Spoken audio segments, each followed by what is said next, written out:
last year before the Texas game, you came in here, did a little horns down sign. What was I don't know, it was a funny thing at the time. What was the kind of blowback? How much kidding did you get about that? And would you do that again if asked? Never again. Coach Mark let me know. That was pretty silly of me. So make sure not to do anything with my hands. That's why I'm leaving them right here.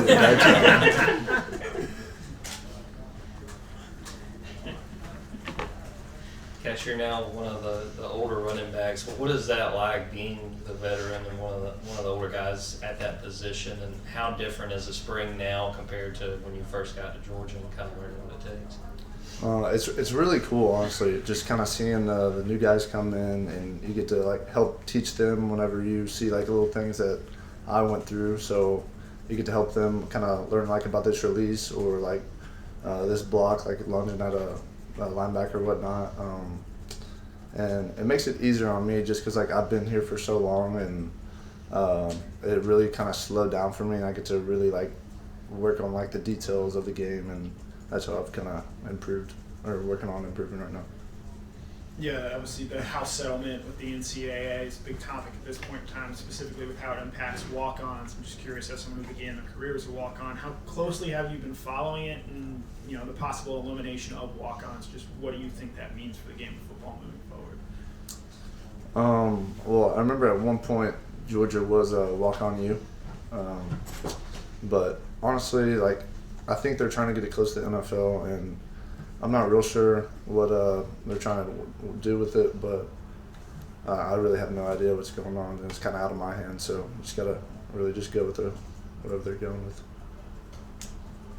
Yeah, one, are you allowed to give Noah Thomas a kick him, or is that off limits? Two, but two, like what have you noticed about him and Zachariah too, just coming in as the big transfer additions to the receiver room? No, they're both freak athletes. Super glad that they're on our team. Noah, he's big and fast. Zach, he's smaller, cool, a little faster. They're gonna be huge improvements to our receiving game, and I'm excited to see what they do. Yeah, just where have you seen Nate Frazier improve the most over the course of this spring? Everywhere. I mean, he's gonna be a dog. He already is a dog. He's a freak athlete. I think he's worked on his ball security, his alignments, assignments. Working on his details. I've been trying to help him with like a little stuff here and there. But he's gonna have a heck of a year this year. What stood out to you about Brian Puglisi this spring?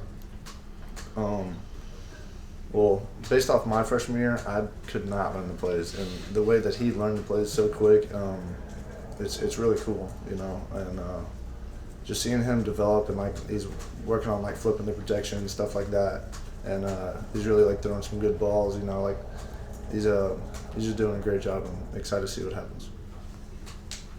You guys have one freshman year running back room right now. Bo, obviously, what's kind of been his upside this spring? What stood out to you? And obviously, you kind of talk about learning the system. How has he picked it up, just from your eyes? No, he's doing a great job. Coming as a freshman, it's not an easy thing to do, especially having Coach Smart on that microphone. I don't know if y'all have ever been driving past. You can definitely hear him. But he's dealt with a lot of pressure. He's done an amazing job. He can run the ball great, catch the ball great, and I'm excited to see what he can do. Did you know last fall that you were probably coming back again for this season, or how did that play out?